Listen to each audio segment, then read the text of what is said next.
अगर आप एक भारतीय हैं तो ये वीडियो आपको जरूर देखना चाहिए। ये वीडियो बाबा साहब अम्बेडकर के कर्मों को लेकर है। बाबा साहब अम्बेडकर ने भारत के लिए क्या किया और निम्न वर्गों के लिए क्या किया, उसके ऊपर आधारित है।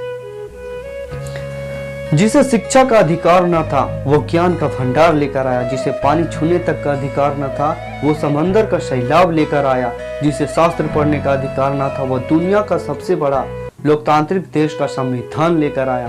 आज से कुछ वर्ष पहले जिस दलित वर्ग को धरती का बोझ माना जाता था, जिस युग में भगवान श्री कृष्ण ने अवतार लिए थे, उस युग में निम्न वर्ग में जन्म लेना पाप का प्रतीक माना जाता था। जिसको प्रथा और कुव्यवस्था को बड़े बड़े योद्धा खत्म न कर पाए, उसे सिर्फ एक व्यक्ति ने अपनी शिक्षा और कलम की ताकत से दलित जाति की सौभाग्य बदल कर रख दी। कहा जाता है कि ताकत के बल से सिर्फ युद्ध जीत सकते हो, लेकिन शिक्षा के बल से पूरी दुनिया जीत सकते हो। संस्कृत भाषा, जिसे देवों की भाषा कहते हैं, इस भाषा में ऐसी ग्रंथ और महाकाव्य लिखा गया है जिसमें सिर्फ पृथ्वी ही नहीं पूरा ब्रह्मांड का इतिहास छुपा। संस्कृत वह विषय है जिसमें पूरा का पूरा विज्ञान समाहित है। संस्कृत जो शिक्षा की नींव है, उसे ही दलितों से दूर रखा गया। ये सारे उच्च वर्गों को पता था कि अगर ये निम्न वर्ग शिक्षित हो गए तो गुलामी नाम की चीज ही खत्म हो जाएगी। और अगर शिक्षा दिया भी जाता था तो सिर्फ डर दिया जाता था। अरे तुम्हारा तो जन्म ही निम्न जाति में हुआ, तुम पिछले जन्म में बहुत पाप किए होगे। तुम्हारा जन्म का सिर्फ एक ही उद्देश्य है, उच्च वर्गों को सेवा प्रदान करना। शास्त्र और शस्त्र के ज्ञान पर सिर्फ उच्च वर्गों का अधिकार प्राप्त था, निम्न वर्ग को नहीं। लेकिन ये नियम बनाया किसने था, किसी को पता नहीं। ढूंढ रहे उसे जिसने रामायण का उत्तर कांड लिखा, हम ढूंढ रहे उसे जिसने जीवन का कर्म जाति का उद्धार लिखा। कहाँ गए वो लोग जिसने छुआछूत का नींव रखा, आज मांग रहा परमान दुनिया दे सको तो दो। जिस संस्कृत के शब्द उच्चारण से गर्दन कटवा दिया जाता था, जिस वेद पाठ को करने से मुंह में पिघला हुआ स्वर्ण डाल दिया जाता था, जिसको कुप्रथा को स्वयं बड़े बड़े योद्धा खत्म न कर पाए, उसे मात्र एक व्यक्ति बाबा साहब अम्बेडकर ने सदियों से चली आ रही कुव्यवस्था को रौंद कर रख दिया और जाते जाते एक ऐसी व्यवस्था बना डाली जिसे सदियों तक कोई नहीं मिटा सकता। और उस व्यवस्था को आज हम संविधान कहते हैं। यह युग कलयुग है, लेकिन बाबा साहब ने इस युग को कलम का युग बना दिया।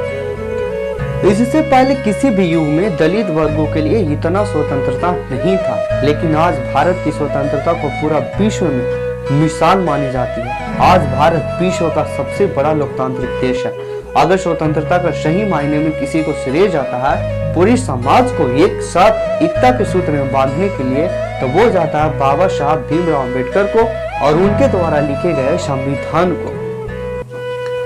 हम बांधे रहे समाज के बेचुल्फ नियमों से, न शस्त्र का ज्ञान था न शस्त्र का अधिकार। फिर एक प्रकाश कुंज इंसान आया जिसने तोड़ी ये जंजीर है, और हमें कहा जाता हम कायर थे, डरपोक थे, जिसने एक कलम की ताकत से ये दुनिया हिला दी। जो भगवान न कर सका वो इसने करके दिखा दी। जीवन का आधारशिला कर्म है, इसे जाति किसने बनाई। सबके रगों में बहता खून एक है, फिर यह आग किसने लगाई। न बिजली के जादू न वज्र का शरीर, बाबा साहब ने फिर भी खोल दी हम दलितों की तकदीर। न रोटी चाहिए न कपड़ा न चाहिए मकान, हमें तो चाहिए शिक्षा जो बड़े बड़े के खींच ले कान। छुआछूत की जड़ों को हिला कर रख दिया, इन कुरीतियों को समाज से मिटा कर रख दिया। धर्म और जाति के दीवार तोड़ के, नफरत की लहरों को मोहब्बत की ओर मोड़ के, बाबा साहब ने पूरा किया सपना एक समाज के। लड़ते रहे उच्च वर्ग जातियों के नाम पर, धर्म के नाम से चलते रहे हैवानियत के नाम पर। एक दिन वो सब छोड़ गए सिर्फ एक मौत के नाम पर। जाति से क्षुद्र ही सही, कर्म हुए मुझसे महान, मेरे झूठे बैर खाकर तृप्त हुए भगवान। बोलो जय श्री राम, जय भीम। अगर ये वीडियो अच्छा लगा हो तो चैनल को सब्सक्राइब कर लो जल्दी, और बेल आइकन भी दबा लेना ताकि हम वीडियो बनाए तो सबसे पहले तुम्हारे पास पहुंचे।